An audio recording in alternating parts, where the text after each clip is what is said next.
Assalamualaikum warahmatullahi wabarakatuh. Selamat malam. Di sini saya akan membahas tentang bab 4, yaitu teori perilaku individu. Yang saya ingin lakukan di sini adalah membaca sebuah studi kasus tentang perilaku konsumen.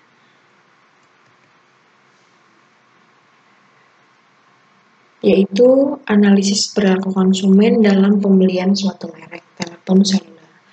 Perkembangan telepon seluler telah bertambah pesat di mana telah banyak orang memerlukan produk handphone ini. Produk ini menjadi produk yang sangat diperlukan, menjadikan produk ini berkembang pesat di pasaran.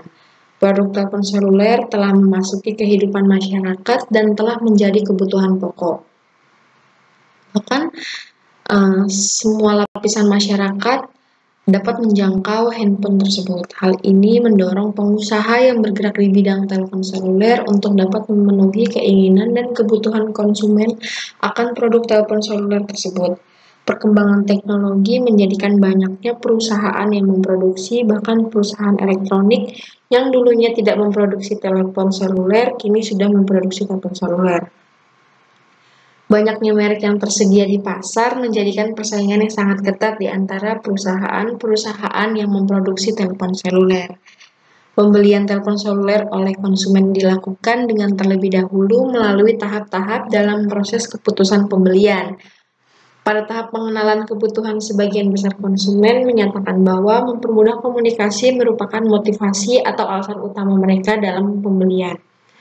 Manfaat utama yang dicari sebagian besar konsumen pada saat membeli telepon seluler adalah manfaat fungsional, yaitu sebagai alat komunikasi mobile yang dapat dibawa kemana saja. Setelah mengenali adanya kebutuhan akan telepon seluler, konsumen akan melakukan tahap pencarian informasi. Sebagian besar konsumen menyatakan bahwa sumber informasi utamanya adalah teman, dan banyaknya dipengaruhi oleh media, dan aspek yang paling dicari dari informasi itu adalah mengenai fokus perhatian pada fitur yang tersedia dalam produk telepon seluler tersebut. Pada tahap evaluasi alternatif, yang menjadi pertimbangan konsumen untuk melakukan pembelian adalah harga, lalu mengidentifikasi telepon seluler yang berkualitas adalah dengan melihat fitur yang ada. Setelah melakukan tahap evaluasi alternatif, konsumen akan melakukan proses pembelian. Di tahap pembelian yang telah dilakukan oleh konsumen, akhirnya sampai ke tahap evaluasi pasca pembelian, di mana konsumen akan mengevaluasi apakah hasil yang diperoleh dari pembelian tersebut memuaskan atau tidak, dan perilaku konsumen tidak hanya berfokus pada atribut produk saja. Akan tetapi masih banyak faktor lainnya seperti segmen pasar yang dituju, lokasi, dan faktor budaya, karena biasanya konsumen akan lebih memilih tempat pembelian yang menjual produknya dengan kualitas yang terjamin. Adapun pembelian cara konsumen dalam memutuskan pembelian telepon seluler adalah terencana di mana mereka akan menyediakan waktu khusus untuk membeli telepon seluler tersebut. Usaha untuk merebut segmen pasar harus selalu dilakukan dan diperbarui.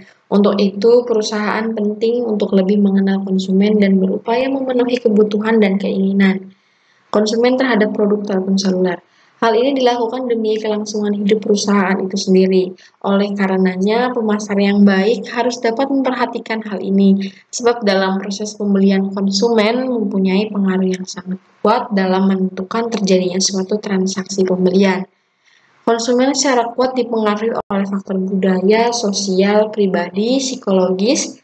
Faktor-faktor tersebut harus diperhitungkan oleh pemasar dalam mendukung tujuan perusahaan, yaitu menjual produknya kepada konsumen.